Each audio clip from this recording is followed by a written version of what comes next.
Episode 8, The Encounter with Boetier. About this episode of the money which I had just recounted, the skeptic will be sure to say it cannot be construed to mean that I am the Mahdi, because Allah Almighty listens to the prayers of little children, especially if they are directed towards Him. As far as the other strange parts which make up the flesh and bones of the story, He is sure to shrug it off as coincidence. Although I did not write this book with the skeptic in mind, I will be the first to agree, but with one proviso only. I say and stand on it, this is definitely a strong signal which had come through from the realms on high. Much invigorated and much inspired, I resumed my pacing of the room, asking the question, why? Why? And then the encounter with Boetier dropped into my mind. I was 11 years old and in Standard 4 at primary school. There was a boy in my class called Boetier Duplessis. He was what the children would call a tough guy and was with me from my very first year in school from sub A. Although Boetier and I never ever fought each other in a real fight, it was the unspoken word between the two of us that I was the toughest. This came about because wherever we children used to play and have mock fights, as children all over the world do, I always used to come out on top. As a result of this, Boetier always deferred and showed respect towards me. When we reached Standard 4, things had undergone a change. I remained as skinny as ever, and Boetier had filled out more with much better developed muscles attached to his frame. As the year wore on, Boetier started to boast about his prowess as a boxer. It turned out that he was getting boxing lessons from his grandfather, who was a boxing legend in his heyday. Boetier was not contented to remain with bragging, he had developed an itch to try out his skills. Every morning after the ringing of the bell and the children had filed into class, he would entertain us with shadow boxing. Always he would be hitting the daylights out of the unseen opponent, and to the applause of the children, in no time flat the unseen challenger would be stretched out on the imaginary deck, and Boetier would be strutting around the classroom with his hands held up in the air. I was not in the least impressed by this performance, because I could sense where it was leading to: a showdown with me in the not too distant future, and I did not look forward to it at all, because I had the feeling I would come out second best. What I had envisioned had started to come true. Boetier had gotten tired of imaginary opponents and was craving live bait.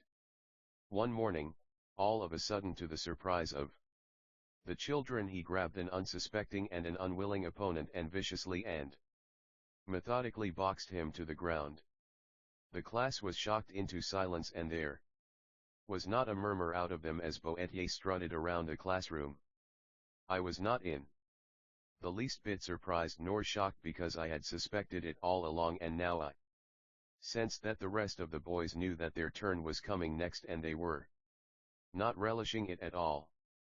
The next morning, true to expectation, Boetier grabbed his second unsuspecting victim and in no time quickly finished him off. Again there were no applause from the rest of the class. This is how things carried on. Every morning after we had trooped into class, Boetier would home in on an unsuspecting contestant like a wolf and catch him off guard. He would always approach the boy from behind, grab him by the left or right shoulder, whichever was more convenient, spin him around and hit out with a left or right jab to the face. Most of the time the dupe would be so demoralized that the fight would be over ere it had begun. I must say sometimes Boetier never had it all his own way, because the affronted boy would put up a token of resistance, but because he had learned the art of boxing, he would meticulously finish off his opponent. It seemed to me that he was deliberately starting with the weaker ones, hoping to cower the stronger ones into quick submission when their turn came on his quest to become the champion of the class. Always after his fights I would catch Boetier looking at me as if to say, your turn is coming, and I from my side started to avoid him and not look into his eyes. Then one morning all of a sudden it was my turn. Boetier had caught me by complete and total surprise. He did not wait till after we had filed into our classroom, as was his usual modus operandi, and then make a move on me. It seemed that he was the master of the art of surprise tactics because he pulled me from the line which we children formed to march into our respective classrooms just after the ringing of the bell which signals that school has now begun. Boetier must have targeted me for his #1 prize fight, because now not only would our class be the spectators to this unfolding drama, but it would also involve the other classes numbering about 6 which were situated on that same level. This comprised the standard 5s, 4s, and 3s which totaled all the senior children of the school. Boetier had jostled me onto the school lawn in front of the classrooms, assumed a boxer's stance, and was dancing in front of me. His antics had attracted the attention of the children, a thing which he had desired, and soon a large circle had formed around us. I was in a fix. The inevitable had happened. There was no way out. I had to fight Boetier, or be branded a coward. The thing I had feared and dreaded the most was about to descend upon my head. Not that Boetier was going to give me a hiding, that was bad enough, but that it was going to take place in front of the girls, and that was a thing which I could not live down. I was in dire straits, and there was only one I could turn to for help: Allah. In a fervent prayer I said, "Oh, Allah, please help me in this fight against Boetier. Please help me from being humiliated today." These words were spoken under my breath, so that I was the only one who heard it. In a split second I had sized up the situation and decided not to let Boetier dictate the fight. His intention was to dance in front of me and box me into submission using all the tactics which his grandfather had taught him. I had a height advantage over him, but his boxing skills far negated that. I decided to take the only viable option, and that is to wrestle with him on the ground. It would be strength versus strength, and even in this department I would be at a disadvantage because he was more muscular than me. To offset this, I decided to go for speed and try to finish the fight as quickly as I can, because the longer this fight drags on, the slimmer my chances would become. Having made up my mind, I swung into action, and I was fast. I ran at him and dived for his knees. Boetier was so startled that he could not react quickly enough and start a counter-attack. By the time he came to his wits, I had already made contact. I had slammed into him with my head in between his legs just above his knees, and my shoulders jarring against both his knees. My momentum had propelled both of us to the ground, and Boetier had landed with a thud on his back. I did not give him a chance to recover and get up from the ground, but scrambled up the length of his body and straddled him on his chest with my legs on either side of him, pinning him to the ground, at the same time hitting him in the face with my fists. From the time Boetier had first initiated this fight and on through, my prayers to Allah for help and up to this stage had only taken a moment. The children were wild with excitement. This fight was rapidly turning into a real scrap. They started to voice their support for their favorite, throwing tips out left, right and center. It seemed that I had crowd support, an added factor in my favor. I was in the driving seat, but this condition did not last long, for Boetier had quickly recovered and was throwing punches back at me, at the same time twisting and heaving his body, trying to dislodge me from my position of advantage. Boetier exerted his effort, and although I tenaciously clung on, he finally wrestled me to the ground and sidled on top, raining blows onto my face. The tables had turned. My tactics to make a quick fight out of this with me as the victor had failed, and I was quickly sliding down the road to defeat. The very minute I realized that victory was slipping from my grasp, a voice whispered inside my head and said, "Shukri, do not panic, calm down and think." Immediately I relaxed my efforts to topple Boetier off me and stopped my feeble efforts to lash out at him, and instead brought my arms over my face as a cover and protection from the majority of his blows. Meanwhile, all the time listening to the voice which had not stopped talking, and which I thought was my own thoughts talking to me.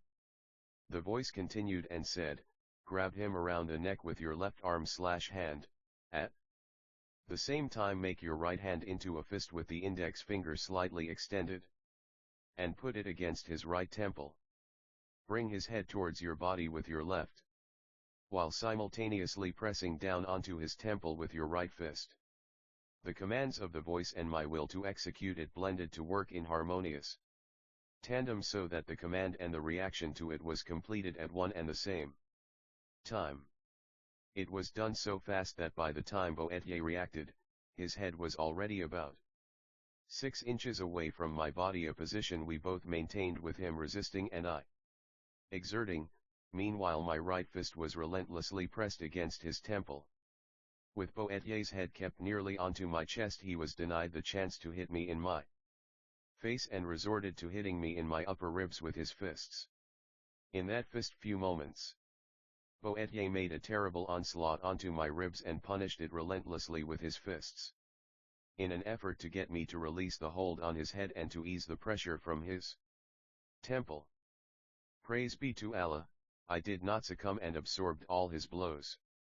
Just as I was beginning to think that the punishment on my ribs was never going to end, I sensed a gradual slackening and weakening of his punches. At that moment I attempted to thrust him off me, at the same time rolling with him so that our positions can be reversed and I can be on top.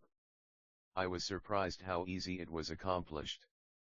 Boetier only offered a token of resistance, and all this time I never let go my grip on his head or relinquished the pressure from his temple. With our positions reversed, the will to continue the fight had left him, and he stretched out his arms at his sides in a gesture of defeat. To make sure, because I did not want to be tricked by him, and also because I wanted the children crowding around us to be witnesses to it, I asked him if he gave up, and he replied in the affirmative. It was only then that I released him from his agony and slowly got to my feet. The fight was over. Allah had given me a speedy victory. Praise be to Allah. Everybody, including ourselves, dispersed and made for their respective classrooms. On that fateful night, reviewing this incident with Boetier first started to show off with his shadow boxing in front of the class, thereafter challenging and fighting some of our classmates, finally culminating into his fight with me practically in front of the whole school. A period of about 3 weeks had gone by. The strange part about this is that in all this time not once did a teacher put in his or her appearance to put a stop to the fracas. Usually after we had filed into our classroom in the morning, scarcely a minute would have elapsed when the teacher would come marching in and the lesson would begin. Suffice it to say, after this episode our teacher was as punctual as ever. What about the time when Boetier and I were fighting? Why did not one teacher put in an appearance? Did they not hear the noise and the commotion? You reader can draw your own conclusions, but I say it was divinely ordained that Boetier and I should clash, because Allah knew that in the years to come I would look back on this incident and intuit that Allah was always watching over me and looking and caring for me in a special way. What about this mysterious voice? I could not really explain it nor define it, but to say somehow or another Allah had something to do with it, and Allah knows best. It was only later that this mystery was cleared up, but that is a story for another day. As for Boetier, in the days, weeks, months, and years to follow, he always deferred to me in a humble and respectable way. In the 2 years thereafter, before he dropped out of school, he never boasted about his prowess as a boxer again, not did he get involved in any fisticuffs with anybody whatsoever. As the years rolled on, Boetier grew into a veritable giant. I know, because now and then when we chanced to pass one another on the street, he would always greet me most politely. The last time I saw Boetier was about 20 years ago. I shared all this information with Charliza. She was overjoyed. Simultaneously, we cried out another sign and both jumped for joy.